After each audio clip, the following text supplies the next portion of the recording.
নমস্কাৰ মই গীতাঞ্জলি শৰ্মা পুনৰ এটা নতুন ভিডিঅ'লৈ আপোনালোকৰ মাজলৈ আহিছোঁ কি হয় এয়া পাৰফিউম নহয় এইটো হ'ল এটা ফেচিয়েল টোনাৰ মানে মুখখন ধুই উঠাৰ পিছত ফেচ ৱাছ কৰি আমি যে এপ্লাই কৰোঁ টোনাৰ সেয়া আমি আচলতে সৰুৰে পৰাই ছালৰ যতন লোৱা উচিত কিন্তু 30 বছৰ বয়সৰ পিছত ছালৰ যতন লোৱাটো একদমেই জৰুৰী হৈ পৰে সেইকাৰণে যিসকল মহিলাৰ বয়স 30তকৈ বেছি সেই মহিলাসকলে ডেইলি স্কিন কেয়াৰ ৰুটিনত মানে সৌন্দৰ্য চৰ্চাত টোনাৰ আপোনালোকে ৰাখিব ফেচ ৱাছ কৰি টোনাৰ লগাব লাগে তাৰপিছত চিৰাম তাৰপিছত ময়শ্চাৰাইজাৰ একদম লাষ্টত ছানস্ক্ৰীন লোশন লগাইহে ৰ'দত ওলাব লাগে টোনাৰে শুকান ৰুক্ষ ছালক জিপাল কৰি ৰাখে আৰু লগতে আমাৰ ছালৰ যিটো pH লেভেল আছে তাক বেলেঞ্চত ৰাখে টোনাৰে আমাৰ ছালখনক ময়শ্চাৰ প্ৰভাইড কৰে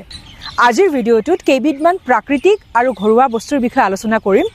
এই বস্তু কেইবিধ আপোনালোকে টোনাৰ হিচাপে ব্যৱহাৰ কৰিব পাৰিব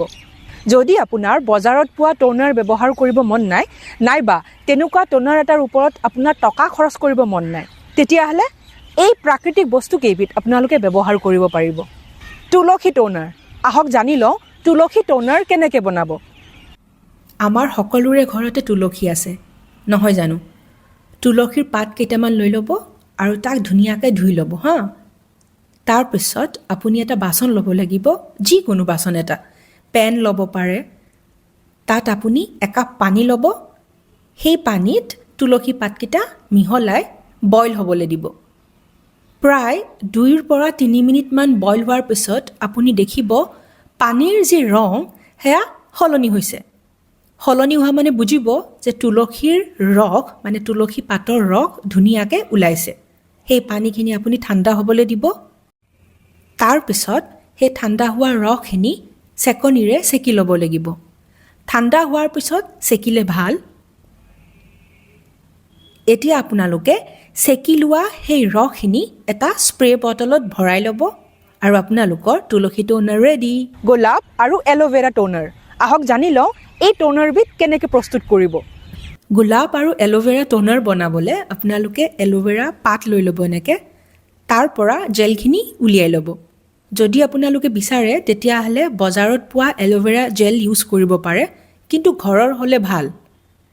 এতিয়া এটা গ্ৰাইণ্ডাৰত এল'ভেৰা জেলখিনি ল'লোঁ তাত গোলাপৰ পাহি কেইটামান লৈছোঁ হা গোলাপৰ পাহি আৰু এল'ভেৰা জেল একেলগে আমি গ্ৰাইণ্ড কৰিব লাগিব তাৰপিছত সেই যিখিনি পেষ্ট সেই পেষ্টখিনিক আমি চেকনিৰে চেকি লওঁ এতিয়া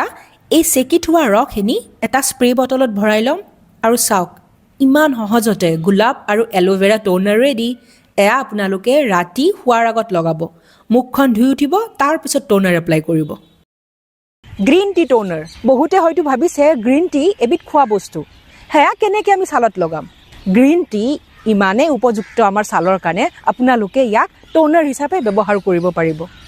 আহক জানি লওঁ এই টোনাৰবিধ কেনেদৰে প্ৰস্তুত কৰিব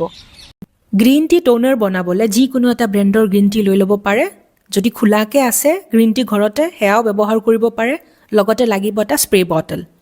এতিয়া আমি পানী লৈ ল'ম এটা পেনত তাত মিক্স কৰিম 1 স্পুন গ্ৰীণ টি আৰু আমি বইল হ'বলৈ দিম 3 পৰা 5 মিনিটমান চাহপাতখিনি ভালকৈ বইল হোৱাৰ পিছত পানীৰ ৰং সলনি হ'ব আপোনালোকে সেই পানীখিনিক ঠাণ্ডা হ'বলৈ দিয়ক তাৰপিছত চেকনিৰে চেকি লওক এতিয়া এটা স্প্ৰে বটলত সেই পানীখিনি ভৰাই লওক এয়া আপোনালোকে ৰাতিপুৱা নাইবা ৰাতি ব্যৱহাৰ কৰিব পাৰে মুখখন ধুই এয়া ব্যৱহাৰ কৰিব এই টোনাৰটো দিনত এবাৰকৈ লগাব ভিটামিন ই টোনাৰ কেনেকৈ বনাব আহক চাই লওঁ এই টোনাৰবিধ বনাবলৈ আমি ল'ম ভিটামিন ই ইভিয়ন কেপচুলছ এয়া অতি সহজতে ফাৰ্মাচীত পোৱা যায় তাৰ পৰা আপোনালোকে লৈ ল'ব আৰু লগত আমি ব্যৱহাৰ কৰিম এল'ভেৰা জেল সেয়া ঘৰৰ হ'লে ভাল যদি ঘৰত নাই তেতিয়াহ'লে বজাৰৰ পৰা কিনি আনিলে হ'ল এতিয়া গ্ৰাইণ্ডাৰত সেই গোটেই বস্তুখিনি মানে আপোনাৰ এল'ভেৰা জেল আৰু লগতে ভিটামিন ই কেপচুলছৰ যিখিনি ভিতৰত জেল টাইপ আছে সেয়া মিক্স কৰি আমি গ্ৰাইণ্ড কৰিম আৰু এটা স্প্ৰে বটলত সেয়া সুমুৱাই ল'ম স্প্ৰে বটলত ভৰালে এপ্লাই কৰিবলৈ ইজি হয় আৰু চাওক এয়া ভিটামিন ই টোনাৰ ৰেডি তিয়হৰ টোনাৰ যদি আপোনালোকে বিচাৰে তেতিয়াহ'লে তিয়হৰ ৰসৰ লগত অকণমান গোলাপ জল মিহলাই ল'ব পাৰে খুবেই সহজ আপোনালোকে যিমানখিনি টোনাৰ বিচাৰে তাৰ জোখত তিয়হ লৈ ল'লে হ'ল ইয়াতে 2টা তিয়হ লোৱা হৈছে তিয়হ 2টা ধুই ধুনীয়াকৈ সৰু সৰু টুকুৰাকৈ কাটি গ্ৰাইণ্ড কৰি লোৱা হৈছে এতিয়া এখন কটন কাপোৰত কাৰণ কটন হ'লে ভাল হয় চেকনিৰেও চেকিব পাৰে ইয়াতে কটন কাপোৰেৰে চেকি লোৱা হৈছে কটন কাপোৰেৰে চেকিলে কি হয় জানে আপোনালোকৰ ৰস ৰৈ নাযায় মানে ৱেষ্ট নহয় সেই যে পেষ্টখিনিত ৰস ৰৈ নাযায় যদি চেকনিৰে চেকে তেতিয়াহ'লে কি হ'ব ভালদৰে চেকিব নোৱাৰিবও পাৰে সেইকাৰণে কটন কাপোৰেৰে এনেদৰে চেকি লওক এতিয়া আপুনি তাত মিলাব পাৰে গোলাপ জল আপোনালোকে কিনি লোৱা গোলাপ জলো ইউজ কৰিব পাৰে 2 চামুচ গোলাপ জল ধুনীয়াকৈ সেই গোটেই বস্তুখিনি মিক্স কৰি লওক আৰু তিয়হ টোনাৰ ৰেডি তেন্তে আজিলৈ আহিছোঁ এটা নতুন ভিডিঅ' লৈ আপোনালোকৰ মাজলৈ পুনৰ আহিম stay happy and stay healthy love you all